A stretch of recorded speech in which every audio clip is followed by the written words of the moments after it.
how to reset location and privacy settings on iPhone. Hey everyone, welcome back to the channel. If you are new here, don't forget to hit the subscribe button and turn on the notification bell to not miss any updates.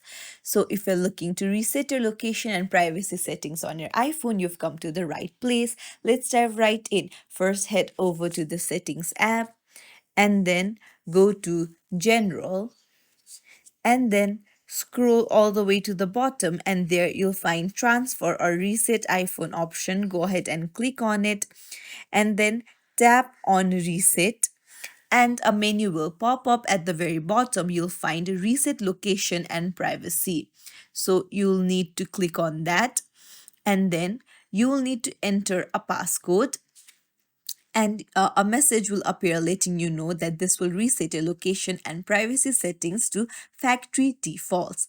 Don't worry, it won't delete any of your personal data like photos or apps, just the settings will be reset.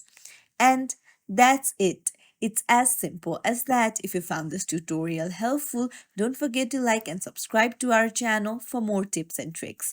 Thank you for watching.